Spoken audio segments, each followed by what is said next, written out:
we're talking best player in the world in any sport, you need to have that conversation during an off season. I don't think it's necessarily fair or right to have it during a season because guys get hot, guys get cold, guys get injured, and some guys turn it up in the playoffs, which we know in any sport. Your playoff performance is going to weigh more than your regular season performance. But as of today, I'm going to contradict myself. I'm going to be a little bit of a hypocrite. Today, I'm going to talk about the best player in the NBA. And the best player in the world is no longer LeBron James. LeBron James is not the best player in the world. The best player on planet Earth is Wardell Stephen Curry. Yes, I said it. I know we thought we had a glimpse of Steph emerging as the best player in the world and taking the throne from LeBron in 2016 when he shattered his own three-point record for an entire year. The Warriors went 73-9, first player in NBA history to win unanimous MVP, right? We all remember that? And then LeBron reminded us in the finals that he's still that guy. He's still the best player in the world. Well, let me be very clear. Let me tell you, LeBron James is no longer the guy he was 3 to 5 years ago. He's not. His peak and his apex was his 4 years with Miami and his last 4 years with Cleveland. Those were his best 8 years of his career. Well, those days are behind him. This version of LeBron James at year 18, age 36, is simply not that guy anymore. He's not as explosive. He doesn't have those chase down blocks in him. He can't carry a team the way he used to. That's why he needs an Anthony Davis to give you over 25 a game.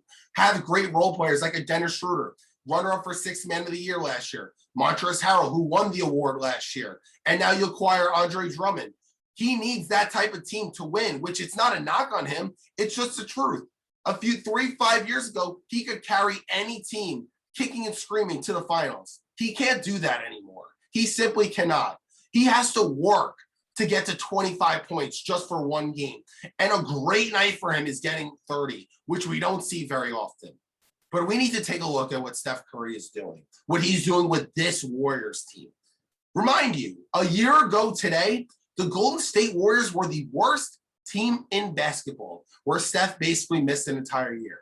Well, a year later, the Golden State Warriors are still the worst team in basketball. Steph just happens to play for the worst team in the NBA, which is why he's keeping their head above water, which is why they're 32-32, have an 8 seed in a loaded Western Conference, in a conference where there's 4 to 5 teams who have a legit shot to actually make it out of the West. I totally understand. The Warriors are not making the finals. They're not making a push to the finals. They're probably going to get knocked in the first round if we're going to call a spade, because they're not good. That roster is god-awful. Draymond Green is not who people try to make him to believe. He's not who he was 5 years ago. He's an offensive liability, if you're going to ask me. Andrew Wiggins is athletic and shows some talent. He's not who people make him to believe. He could have a decent performance once every 20 games. That's not going to cut it. James Weissman's just a rookie. Sure, he has some upside. He's not that guy right now. Kelly Oubre, here and there, could give you a decent game here and there. But overall, this Warriors team is god-awful. And Steph Curry is carrying this team kicking and screaming to a playoff berth. No player in the NBA could carry a team like Steph does. And we're seeing it with our own two eyes because it's right in front of our face. Steph giving you over 31 points a game on 42% from three-point range, breaks the all-time record for threes in a calendar month with 96 threes.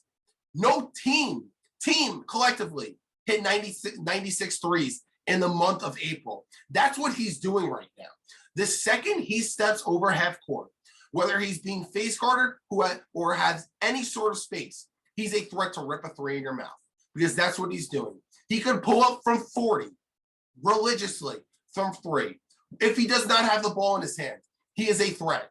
And teams know he's their only option to score, and there's still no stopping him. He is getting 35 to 40 points per game in his sleep right now. That's what he's doing. The way he could change an outcome of a game, change the momentum of a game, the way he could carry this garbage roster is why I'm ready right now to call him the best player in the world, because no other player in the league could carry a team like Steph's doing right now. He is single-handedly the only reason why this team has some relevancy, because right now they would be on pace to get the #1 draft pick if he wasn't on that roster. That's how special he's been this year. Whether it's him shooting threes, getting to the rim, or simply just scoring, we know At any given moment in a game, if Steph gets hot, it's changing the entire momentum of a game. And that's why the Warriors are decent right now. No player in the league can flip a switch the way Steph does and just flip a switch in terms of changing momentum and changing an outcome of a game. That's why Steph Curry right now is the best player in the world. I understand this summer we could be having a different conversation. There could be someone during these playoffs who reminds us why they should be the best player in the world. And I could be wrong. But as of May 2nd, 2021, Wardell Stephen Curry is the best basketball player on planet Earth. Let me know in the comment section below if you believe Steph is the best player in the world. And as always, thank you for watching my content. Thank you for watching the Falco Takeaway. And if you haven't already, make sure you follow the Falco Takeaway on Instagram and YouTube to check out more of my content.